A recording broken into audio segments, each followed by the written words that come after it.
Lâm Canh Tân và Triệu Lệ Dĩnh bị cư dân mạng chỉ trích vì trông già nua, không thể chấp nhận chuyện tình lãng mạn giữa nam nữ chính của búp bê cổ đại ở tuổi hơn 30. Ngày ra mắt, giữ Phượng Hành, làm dấy lên bàn luận sôi nổi. Triệu Lệ Dĩnh và Lâm Canh Tân suy nghĩ đằng sau việc cập nhật, khoe tuổi. Mới đây, bộ phim võ thuật Đi Cùng Phượng Hoàng với sự tham gia của Triệu Lệ Dĩnh và Lâm Canh Tân cuối cùng đã được công bố chính thức và sẽ phát sóng đồng thời trên Mango TV, TVN Video và truyền hình vệ tinh Hồ Nam vào ngày 18 tháng 3. Tác phẩm rất được mong đợi này không chỉ là sự trở lại của Triệu Lệ Dĩnh với phim cổ trang sau nhiều năm mà còn là bộ phim truyền hình đầu tiên của cô với vai trò nhà sản xuất. Tuy nhiên, cùng với thông tin phim ra mắt cuối cùng là làn sóng tranh cãi về vai chính, có vẻ già đi. Giữ Phượng Hành được chuyển thể từ tiểu thuyết cùng tên của Jiu Lu Fanxiang, kể về câu chuyện tình yêu giữa Thẩm Lệ, do Triệu Lệ Dĩnh thủ vai, vị vua Sen Lam sinh ra với một viên ngọc trong miệng, và Sen Jun sinh chư, do Lâm Canh Tân thủ vai. Là tác phẩm có đề tài nữ nên mang theo sự kỳ vọng của rất nhiều khán giả dành cho Triệu Lệ Dĩnh. Rốt cuộc, đã 7 năm kể từ tác phẩm cùng thể loại cuối cùng của cô, truyền thuyết Sở Kiều. Tuy nhiên, kể từ khi trailer bị rò rỉ vào năm ngoái, cư dân mạng đã bàn tán sôi nổi về sự thay đổi ngoại hình của hai diễn viên chính. Một số người chỉ ra rằng Triệu Lệ Dĩnh trong vở kịch trang điểm quá đậm, đặc biệt là lối trang điểm màu khói và lông mày thẳng, không những không có tác dụng giảm tuổi mà ngược lại còn làm tăng cảm giác già nua. Lâm Canh Tân được chỉ ra rằng quầng thâm dưới mắt và rãnh nước mắt lộ rõ, tổng thể tình trạng của anh hơi mệt mỏi so với thời kỳ Chu Treo Biography, tuổi tác của anh rõ ràng hơn. Cuộc tranh cãi này đã làm dấy lên một cuộc thảo luận rộng rãi hơn, liệu khán giả có chấp nhận được việc diễn viên ở độ tuổi 30 yêu nhau đóng phim thần tượng, cổ trang không? Một số khán giả thẳng thắn cho rằng, mặc dù phim truyền hình Tiên Hạ có thể chấp nhận bối cảnh hàng trăm, thậm chí hàng nghìn năm tuổi, nhưng khi nhìn thấy các diễn viên ở độ tuổi 30, 40 yêu những con rối cổ xưa, họ luôn cảm thấy thiếu sự đồng cảm. Tuy nhiên, chúng ta không thể không đặt ra câu hỏi, liệu tuổi tác của diễn viên có thực sự là yếu tố then chốt để đánh giá một tác phẩm? Danh tiếng và sức mạnh của Triệu Lệ Dĩnh tích lũy qua các tác phẩm như A Thousand Bone of Flower và The Legend of Chu Treo là điều hiển nhiên đối với tất cả mọi người.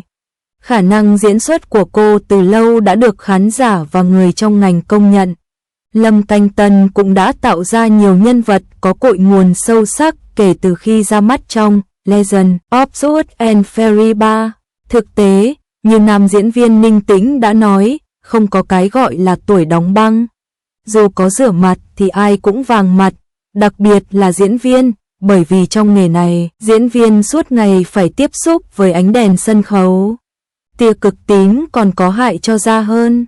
Lời nói bộc lộ tính đặc thù trong nghề của nam diễn viên. Để họ giữ được phong độ hoàn hảo không phải là điều dễ dàng vì họ thức khuya quanh năm và có lịch trình không đều đặn. Hơn nữa, Triệu Lệ Dĩnh và Lâm Canh Tân đều đã trưởng thành ở độ tuổi 30 và ngoại hình của họ sẽ thay đổi một cách tự nhiên theo tuổi tác. Là một người mẹ, Chao Lia Hinh, việc xuất hiện một số nếp nhăn hoặc chảy xệ nhẹ trên khuôn mặt chẳng phải là điều bình thường sao? Thay vì chú ý quá nhiều đến độ tuổi và ngoại hình của các diễn viên, chúng ta có nên chú ý hơn đến kỹ năng diễn xuất của họ cũng như chất lượng tác phẩm không?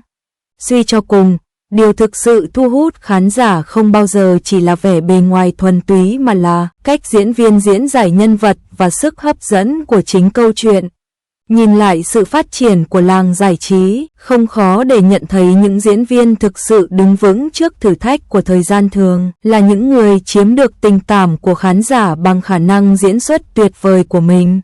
Sự nổi tiếng liên tục của Triệu Lệ Dĩnh và Lâm Canh Tân chính là nhờ diễn xuất xuất sắc của họ trong nhiều tác phẩm, từ Nghìn Sương Hoa đến Truyền thuyết Sở Kiều và bây giờ là Đi Cùng Phượng Hoàng. Triệu Lệ Dĩnh mang đến cho khán giả những bất ngờ mỗi khi xuất hiện. Lâm Canh Tân cũng đã tạo ra những nhân vật khó quên từ Yin Chipping trong suốt And Fairy 3 cho đến Kinh yêu trong Nirvana in Fire. Tuy nhiên, không thể phủ nhận rằng tiêu chuẩn thẩm mỹ của khán giả hiện nay dường như ngày càng khắt khe hơn. Diễn viên có ngoại hình đẹp lại bị chê kém diễn xuất, trong khi diễn viên có ngoại hình đẹp lại bị chê vì ngoại hình kém. Dù có cả ngoại hình lẫn khả năng diễn xuất, bạn vẫn có thể bị chê vì tuổi tác.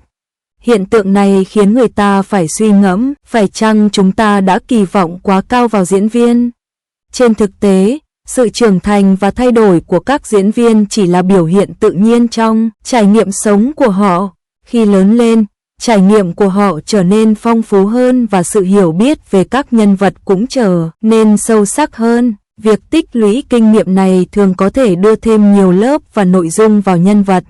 Giống như rượu ngon cần thời gian để lắng, diễn viên xuất sắc cũng cần thời gian để trau chuốt bản thân.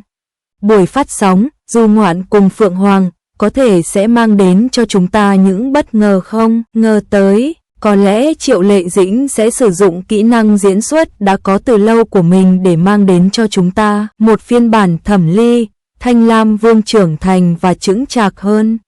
Và những việc làm của Lâm Canh Tân với tư cách là một vị vua thần thánh có thể đã trở nên uy nghiêm và thăng trầm hơn khi anh ấy lớn lên. Chẳng phải những thay đổi này phản ánh không gian ba chiều và sự trọn vẹn của các nhân vật sao? Điều đáng nói, Giữ Phượng Hành không chỉ là lần hợp tác thứ hai giữa Triệu Lệ Dĩnh và Lâm Canh Tân mà còn là tác phẩm đầu tiên Triệu Lệ Dĩnh làm nhà sản xuất. Điều này đồng nghĩa với việc cô không chỉ phải thể hiện khả năng diễn xuất trước ống kính mà còn phải tham gia nhiều hơn vào các quyết định sản xuất ở hậu trường. Sự tham gia toàn diện này chắc chắn sẽ mang lại nhiều phong cách và ý tưởng cá nhân của Triệu Lệ Dĩnh vào tác phẩm, đồng thời không thể bỏ qua sự bổ sung của các diễn viên nổi bật khác. Sinh Hyun Lai, Hae Yêu, Zhang Li và các diễn viên quyền lực khác đã tham gia cùng dàn diễn viên, tạo thêm điểm nhấn cho Walking with the Phoenix. Đặc biệt Tăng Lệ, với tư cách là một diễn viên ngoài 40 vẫn quyến rũ, sự tham gia của cô có thể mang đến cho khán giả một góc nhìn mới. Tuổi tác không phải là tiêu chí duy nhất để đo lường độ quyến rũ của một diễn viên. Trong thời đại bùng nổ thông tin, thị hiếu và tiêu chuẩn thẩm mỹ của khán giả đang thay đổi theo từng ngày. Nhưng liệu chúng ta có nên thoát khỏi định kiến ngoại hình là trên hết và chú ý hơn đến kỹ năng diễn xuất của diễn viên, chất lượng nội dung tác phẩm và thậm chí cả nỗ lực của họ ở hậu trường? Suy cho cùng, sức hấp dẫn của một tác phẩm thực sự xuất sắc thường không chỉ đơn thuần là sự thích thú về mặt hình ảnh mà có thể chạm đến trái tim khán giả, khơi dậy sự suy ngẫm và cộng hưởng. Khi ngày phát sóng Du Du cùng Phượng Hoàng đến gần, chúng ta cũng có thể đón nhận tác phẩm này với tâm thế cởi mở và bao dung hơn. Có lẽ, khi chúng ta thực sự đắm chìm vào câu chuyện, những tranh cãi về tuổi tác, ngoại hình đó sẽ trở nên vô nghĩa. Điều quan trọng là cốt truyện có hấp dẫn hay không, diễn xuất của các diễn viên có cảm động hay không và quá trình sản xuất có tinh vi và chu đáo hay không. Thay vì ám ảnh về độ tuổi của các diễn viên, tốt hơn nên tập trung vào cách họ sử dụng kinh nghiệm sống phong phú của mình để diễn giải nhân vật. Các diễn viên ở độ tuổi 30 yêu nhau trong các bộ phim truyền hình cổ trang có thể mang đến cho chúng ta sự thể hiện tình yêu trưởng thành và kiềm chế hơn. Kiểu thể hiện này có thể sâu sắc và mãnh liệt hơn những bộ phim thần tượng dành cho giới trẻ và nó cũng có thể gây được tiếng vang lớn hơn với khán giả trưởng thành. Đồng thời, chúng ta cũng nên suy ngẫm về một số hiện tượng không lành mạnh đang tồn tại trong làng giải trí hiện nay. Việc theo đuổi quá mức diễn viên trẻ và quá chú trọng đến ngoại hình có thể khiến một số diễn viên xuất sắc bị thị trường bỏ qua. Trên thực tế, nhiều vai kinh điển đều do các diễn viên giàu kinh nghiệm đảm nhận. Họ sử dụng kỹ năng diễn xuất tuyệt vời và sự hiểu biết sâu sắc của mình để thổi hồn vào nhân vật và tạo ra những tác phẩm nghệ thuật có thể đứng vững trước thử thách của thời gian.